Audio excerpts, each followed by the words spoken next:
Ahead, a new look, changing Republican faces in some Texas House districts in January. We look at their potential impact to the Capitol and speak with conservative lawmakers Tony Tinderholt and Brian Harrison.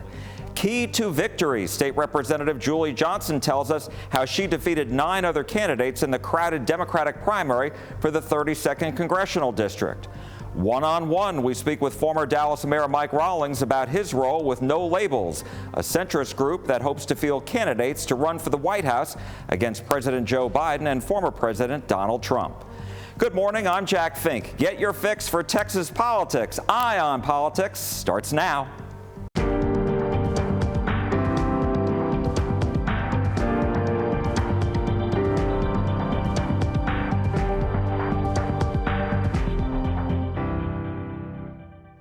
Hello and welcome to Eye on Politics. It's Sunday, March 17th. Happy St. Patrick's Day. I hope your weekend is going well. We begin with the presidential race and who could have a major impact on this year's election. We're talking about the third-party candidates. Robert F. Kennedy running as an independent, Jill Stein with the Green Party, and Cornel West, also an independent. While Democratic President Joe Biden and Republican former President Donald Trump have now secured enough delegates to win their party's nominations, some analysts say in November, Kennedy, Stein, and West could make the race tighter. In the Real Clear Politics average of national general election polls with all 5 candidates between February 15th and March 11th, Trump led with 41.1%. The president is behind 2.7 percentage points with 38.4%. Kennedy has 12.4%, West has 2.4%, and Stein with 1.8%. Now enter what could be another independent presidential ticket. Candidates running for the centrist organization No Labels. It's a movement, not a party, and leaders hope to recruit what they call a unity ticket sometime next month. We spoke with former Dallas Mayor Mike Rawlings, a Democrat, who's the national convention chair of No Labels, about their effort. No Labels has been around for over 10 years and has been working at bipartisanship in Congress to try to get bills passed and help have the center kind of be a pivotal point and a lever point there. It's done that. I found it very interesting, my experience being mayor, and what I realized, 2 things I kind of learned. One is real leaders are uniters, not dividers.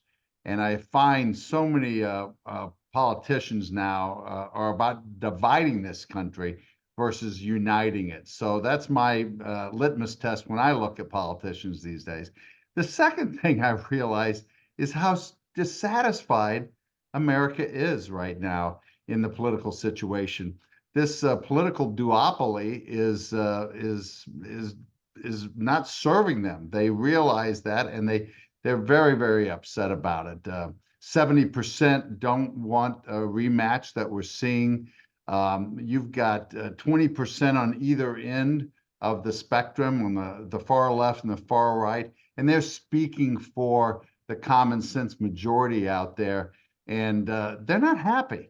And so you've got a system that's broken, and ultimately I know that you've got to unite people. So I said, I'm going to lean into this and spend some time trying to help this movement along. And I mean, I was there in 2019 in your remaining days of being mayor in Dallas, and you endorsed Joe Biden for president.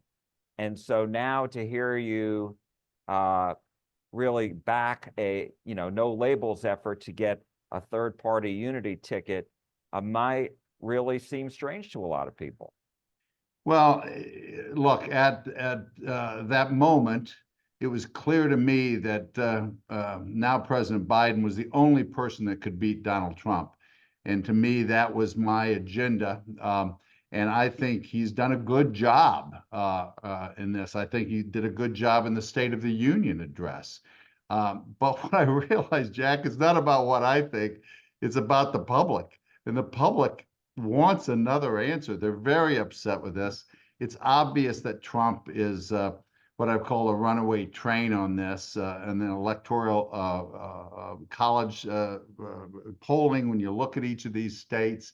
And I'm very, very scared of where our country could go. So for me, I go back and listen to people and say, what do you want?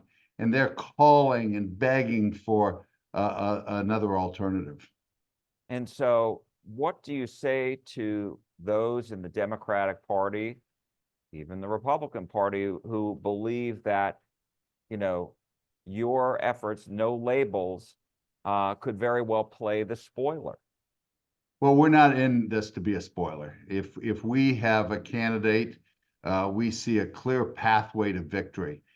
We've spent a lot of money on deep research, state by state.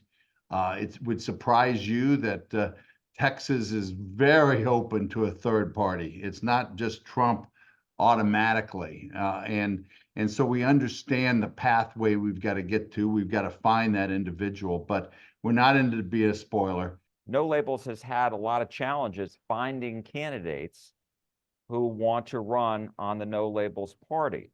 So what would be your ideal ticket? It's one of the enjoyable things I've done is in being this chair role is I've talked to over 800 delegates throughout 50 states individually, and we've talked individual interviews.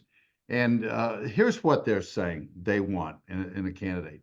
First of all, they probably prefer a Republican at the top of the ticket because they feel that's going to take more away from Trump. And that's where their focus is primarily.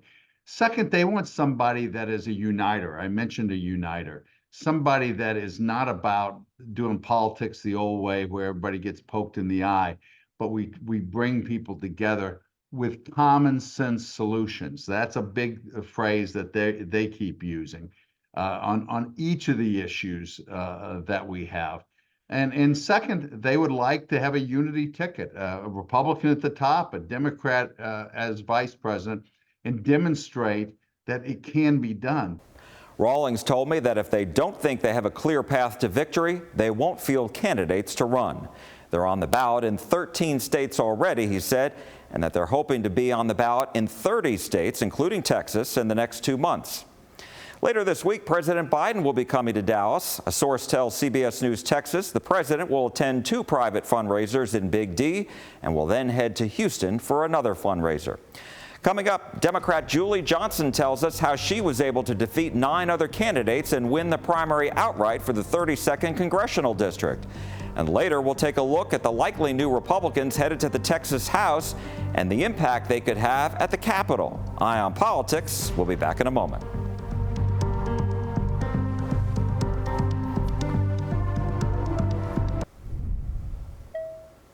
Welcome back to Eye on Politics. The U.S. Supreme Court will weigh in on a controversial new state law, SB 4. The measure was set to take effect this month, but the nation's highest court placed a stay on the legislation and extended it through tomorrow.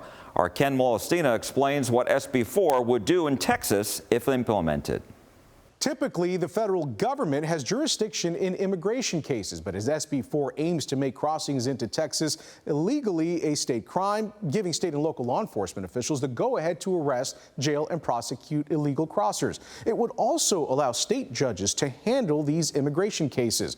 Crossing illegally would be a misdemeanor that could result in up to 180 days in jail and a fine of up to $2,000. Illegal reentry would be a felony, and that could be punishable by up to 20 years in jail in certain cases. Governor Greg Abbott and Texas Republicans say the law is needed to deter illegal immigration as illegal crossings at the southern border reach record highs. But the Biden administration says SB 4 interferes with federal immigration enforcement. Thank you, Ken. Now a follow-up on the open 32nd congressional seat in parts of Dallas and Collin counties. We spoke with State Representative Julie Johnson of Farmers Branch, who tells us how she defeated 9 other candidates to win the Democratic primary outright. We worked really hard. It's like in all things in life, there's no substitute for hard work. But I think we really resonated with women. I mean, that's really kind of the issue that was in this race. Women are under attack. They want their freedoms. We took a step back 50 years in women's being able to control their bodies, control their life, and women really showed up to vote in this race. And I think also another key component is I was the most qualified person in this race, the most qualified woman, and it was predominantly a bunch of men trying to tell the most qualified woman she should not have her space, and women really resonated with that too. What are your top 3 priorities? If there just had to be 3, what are the biggest 3 as of right now for you? Well, first, absolutely, restoring women's freedom. Passing an abortion reproductive rights bill. I also want to see the Equality Act passed. I'm going to be the first LGBTQ person elected to Congress from the state of Texas, or from any kind of southern state for that matter. And I don't think it is insignificant the fact that so much hate and aggression towards the LGBTQ community genesis from the state legislature and from Texas itself.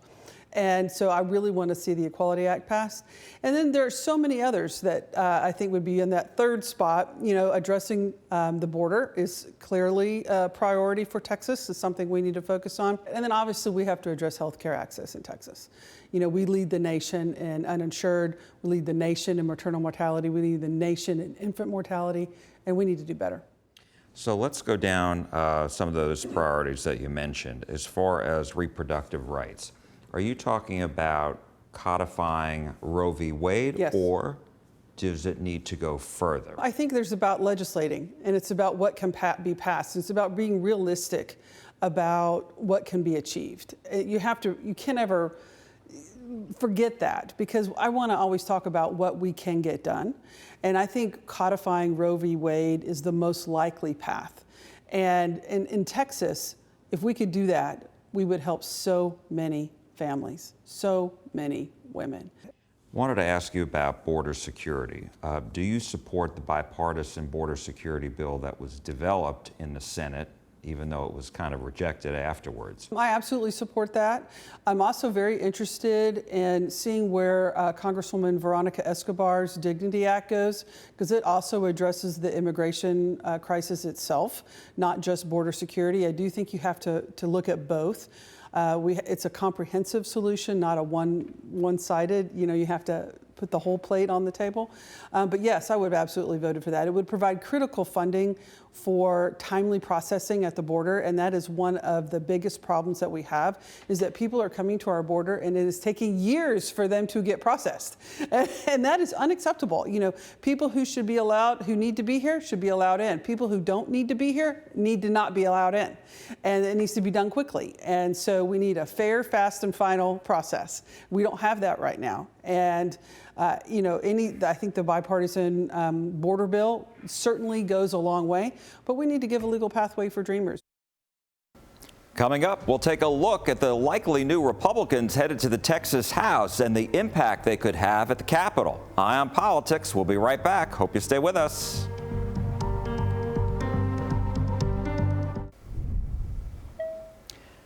We're nearly 2 weeks since the March 5th primary, and as they like to say, elections have consequences.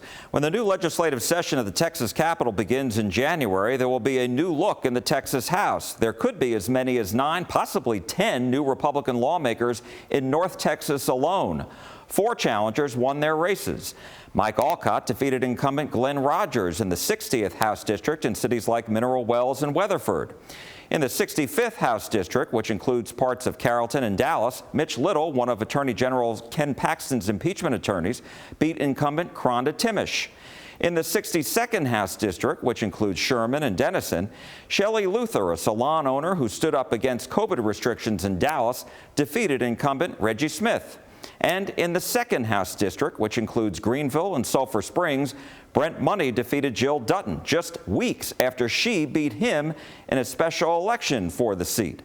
And then there are other incumbents who landed in a runoff against one of their challengers. Katrina Pearson, former spokeswoman for then-President Donald Trump, hopes to defeat incumbent Justin Holland in the 33rd House District, which includes Rockwall and parts of Richardson. Carissa Richardson is challenging incumbent Frederick Frazier in the 61st House District and parts of McKinney and Frisco. Andy Hopper is facing incumbent Lynn Stuckey in the 64th District, which covers most of Denton. Helen Kerwin is hoping to beat incumbent Dwayne Burns in the 58th District in Cleburne and most of Burleson. And David Lowe is challenging incumbent Stephanie Click in the 91st District in North Richland Hills and Haltom City. We spoke with two conservative House members from North Texas, Tony Tinderholt of Arlington and Brian Harrison of Ellis County, about the potential impacts the new Republicans will have at the Capitol. I think the voters of Texas have had their eyes open like never before to the ways in which their elected so-called Republicans are selling them out, colluding with Democrats to destroy liberty in our capital down in Austin. I think they've had enough. And the election results, I think they speak for themselves. It was a resounding defeat for the failed liberal leadership team in the Texas House led by Dade Phelan. And it was an absolute victory for pro-liberty conservative voters across Texas who have been sending Republicans to Austin, expecting them to do the will of the Republican Party, to advance conservatism, to advance liberty, but they haven't been doing that. I think it was a best case scenario for the future of Texas. I think first, the sham impeachment of the most effective attorney general in the country.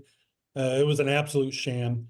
Nobody was sworn in under oath. It was just horrific. School choice, the governor came in strong against the people that went against school choice. And then, I mean, really, you know, if you look at how the Republicans continue to partner with Democrats to pick a speaker, I think that the voters are educated and they're tired of it. And so those are three big factors.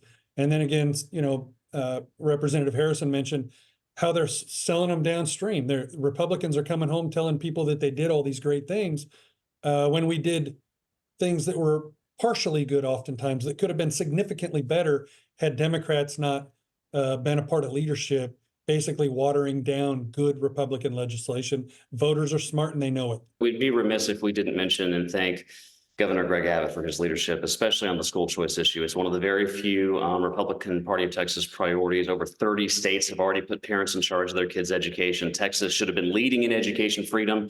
Governor Abbott called us back so many times trying to get us to pass it. And it wasn't the Democrats that killed it. I want to be very clear. It is not the Democrats that stopped conservative bills from passing. It's the failed liberal leadership of Dade Phelan. If he had wanted school choice to pass, it would have passed. Let's talk about Speaker Dade Phelan. He's in a runoff against David Covey.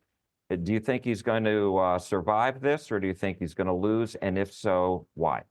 I don't think he wins re-election, but if for some crazy reason he did, I don't see any way, any tunnel, any way that he can become Speaker of the House again. I just don't see it happening. He literally created an environment where so many Republicans lost their re-election.